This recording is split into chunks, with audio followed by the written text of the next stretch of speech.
3, 2, 0. And liftoff of the Atlas V, launching the first interplanetary mission from the West Coast, and NASA's InSight, the first outer space robotic explorer to study the interior of Mars.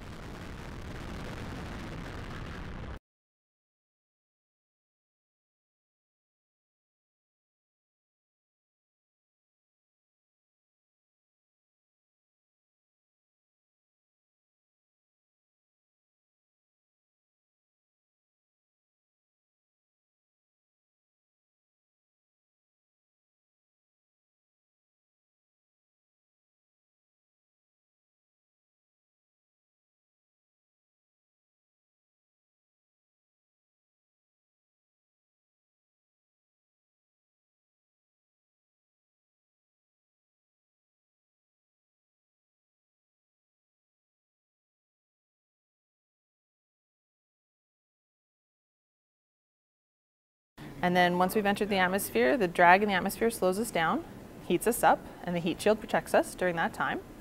Once we've gotten down to a low enough speed, we'll deploy our parachute. The parachute will slow us down even more. We'll get rid of that heat shield. That lets us deploy our lander legs, turn on our radar. At that point, we can separate from the parachute, and we propulsively fire our thrusters to slow us down even further, and then we land directly on our legs right onto the surface of Mars.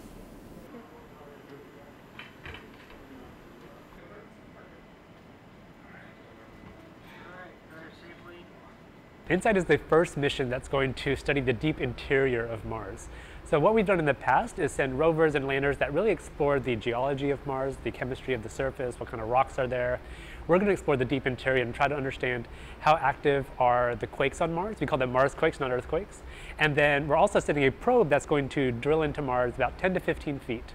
And it's going to understand the heat that flows from the core of Mars. And so all this information will help us understand, is there a liquid core, a solid core, how did Mars form as a planet? And this will help us understand how Earth, as well as any rocky planet in our universe, formed.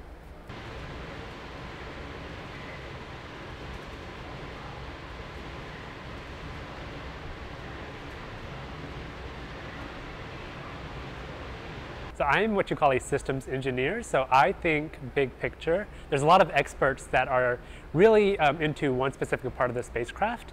And I take a step back and I say, okay, how do all the pieces fit together? And let's make sure that they're all going to work once we're on the surface of Mars.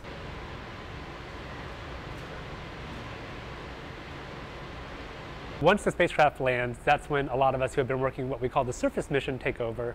And so we want to make sure that the spacecraft is healthy on the first few days after landing. So are we getting enough energy from the sun? Did everything survive that big, long journey from Earth? And then we want to start deploying our instruments on Mars. So that's a pretty involved process that involves taking lots of images, doing lots of checkouts. And then the arm that you see behind me, this is going to pick up the instruments that are on top of the lander and then put them on the surface of Mars exactly where we want it to be.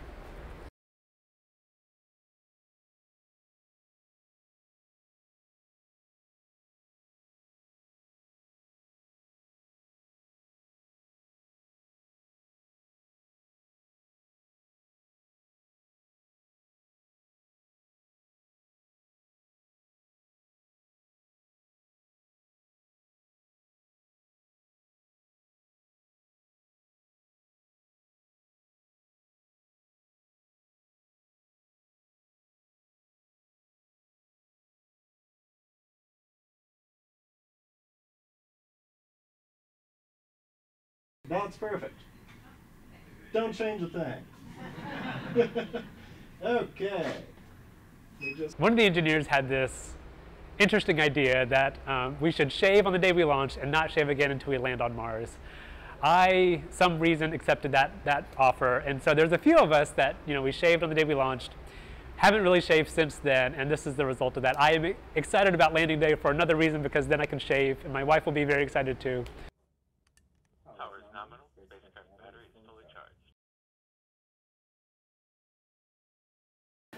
I think it was Ranger 7 that was the first successful Ranger mission. We had 6 failures before that. And before the launch for Ranger 7, somebody happened to pass around peanuts. And it was just this kind of random thing. And so everybody had peanuts. And then Ranger 7 was a success. And you don't mess with what works. So ever since then, we've been having peanuts for all launches, and then in recent years, all critical events. So we all pass around the peanuts and make sure that we get that extra little bit of luck in there just in case.